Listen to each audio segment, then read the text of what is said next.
Gojo Satoru and Hero X. Different worlds and different personalities, but the same title looms over them. They are the strongest. So the question today is, if these two were to fight, who would truly come out on top? To find out, we'll break down their feats, abilities, and everything in between. But before that, if you like this type of content, sub up. The goal is 15k. Thank you. Because of Gojo's signature Infinity, he is always brought up when it comes to most anime crossverse debates, whether it be Goku vs Gojo or even Saitama vs Gojo. But most of these matchups are always centered on the same question of can brute force break through Infinity. This time though, it's about which can out-hacks the other. So before we compare them directly, let's first give a brief reminder on just how strong Gojo is, and then let's see how Hero X holds up against him. Up until the Shinjuku Showdown arc, Gojo was consistently portrayed as the strongest character in Jujutsu Kaisen. He was born with both the Limitless technique and the Six Eyes, and when paired together, they create an absurdly powerful kit. The Six Eyes lets him perceive cursed energy at an incredible level of detail, whether it be mass, speed, energy, and so forth, allowing him to use Limitless with extreme precision. Limitless itself grants control over space at the atomic level, with its first and most famous ability being Infinity. A common misconception is that Infinity stops things, but in reality, it slows them down through Zeno's Achilles paradox, where space is converged into infinite fractions, meaning anything approaching Gojo never actually reaches him. Before his fight with Toji, Gojo had to manually activate Infinity, but after awakening Reverse Curse technique in that battle, Infinity became automatic, letting him freely decide what can and can't touch him based on factors like mass, speed, and threat level. Moving forward, I want to go over Gojo's speed. Initially, if you look at the limitations during the Shibuya incident, Gojo's raw speed without consistently amplifying with his Blue Curse technique isn't as high. This allowed characters like Mahito to react to him. For context, at that time, other characters' speed feats such as Yuji were scaled based on encounters with piercing blood, which is generally considered above the speed of sound in the early stages. When we consider more direct scaling, if we set aside the more extreme light speed arguments, Gojo's speed can be measured against various Mach speed statements. He's shown to be stronger than characters like Mai, who reacts to Mach 3,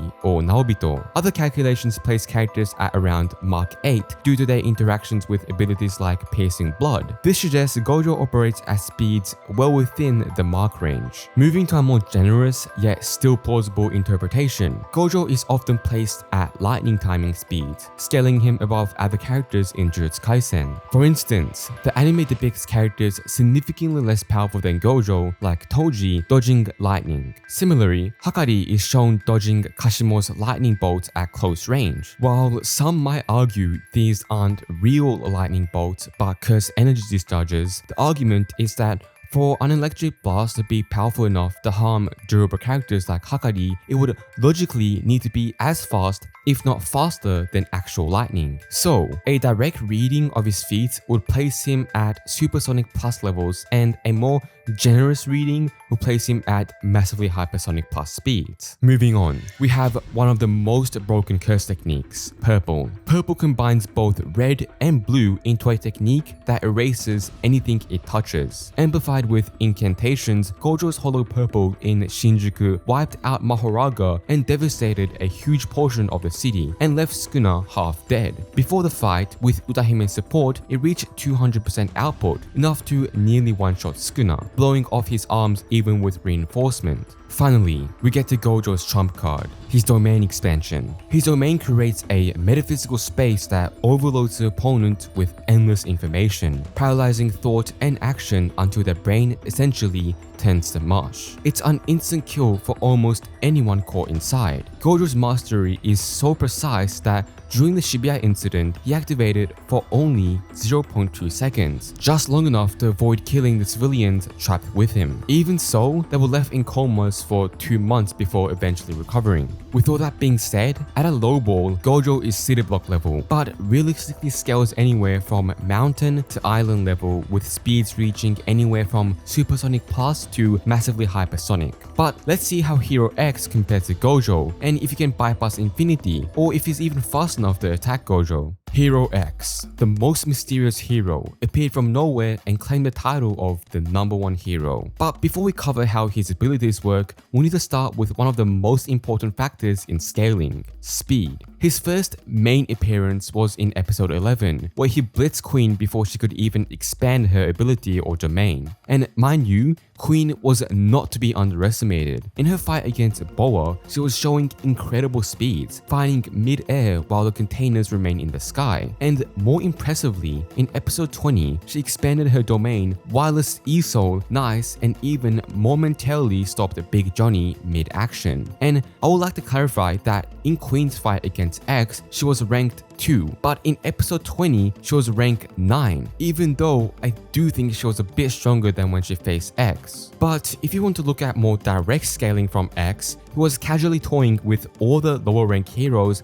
as well as Phobia Clone who did go up against Loli. But overall, I think it's safe to say, based on how X literally no-diffed any fight he was in, even reacting with no effort to Dragon Boy, he can greatly scale above massively hypersonic plus speed, bringing him to at least relativistic speeds. And if you want to take a more generous reading like we did for Gojo, he could be seen as light speed. Now it's established that X can react to whatever Gojo throws at him, whether that be purple or a sneak domain expansion, but what measures does he have to counter Infinity? Let's now break down his signature snap ability. First, the snap lets him shift between dimensions. He can move from the normal 3D world into a flat 2D cosmic space, or even pull others along with him. On top of that, X can selectively flatten people inside a 3D world, turning them into paper-thin illustrations or shadows against a wall. Dragon Boy was folded into origami instantly with no resistance. So,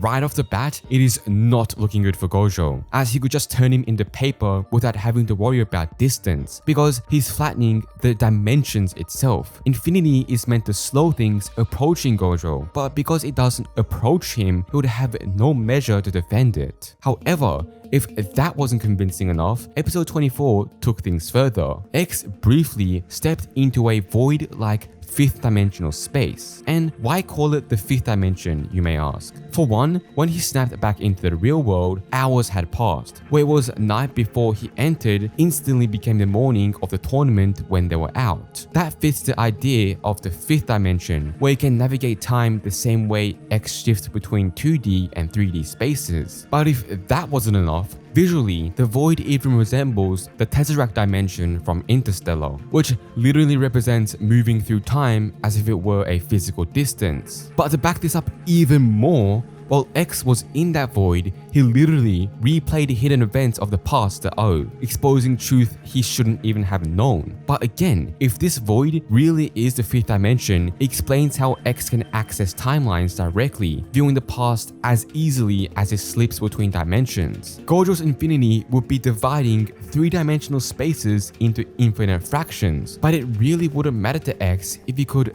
literally change the plane of dimensions you exist in and all your surroundings with it. Distance would literally be irrelevant. But on top of that, X has a form of energy or matter manipulation. He snapped cards into swords mid-battle, turned energy blasts into harmless objects, even conjured barriers out of coins. And if that wasn't impressive enough, X can essentially erase the line between representation or fictional work and turn it into reality, as shown when morphing a car advertisement on a billboard into a real car. And wait, if you thought that wasn't the end of it, you won't believe what he has on top of this. X has shown a form of supernatural luck when he uses his coin. In episode 24, X threw his coin straight towards a vending machine while he was getting attacked from different angles. But what happened was events unfolded in a way that none of the enemy's attacks hit X while he was just simply standing there, and his coin even landed perfectly into the vending machine. His drink even rolled towards him, and I suspect this ability comes from the time when he gave Lucky Xian a coin during her performance. But X mentions in episode 24 that his powers weren't from his interaction with Xian, but a path destined by fate itself. So I could be wrong and it might be something that he can naturally do, but nonetheless, it is very impressive. as Gojo may not be able to land an attack because of a simple toss of a coin. And with all that being said, is there any win condition for Gojo in this fight? And to be fair, let's give him the absolute benefit of the doubt and take him to the highest scaling possible. In other words, let's wank him to infinity and beyond, no pun intended. And if you go that route, you could argue that Gojo's domain expansion places him at universal level, since it manifests a void filled with countless stars, you could say. Add in his hollow purple, which erased Mahoraga and nearly one-shot Sukuna at 200%.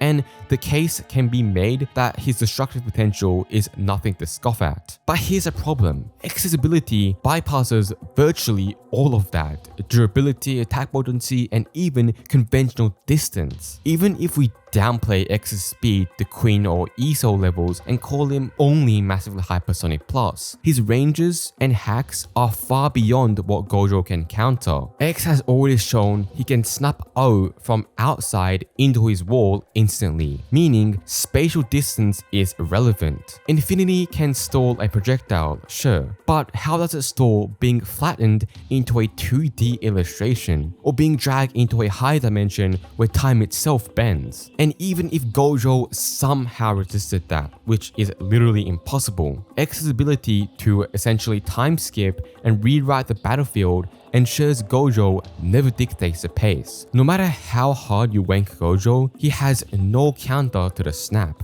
So when it comes down to it, this fight isn't even close. Hero X completely dominates him. Infinity becomes meaningless, purple becomes irrelevant, and Gojo gets the same treatment as Dragon Boy, folded up and discarded like paper. The strongest sorcerer may be unstoppable in Jujutsu Kaisen, but the real number one hero, he never stood a chance.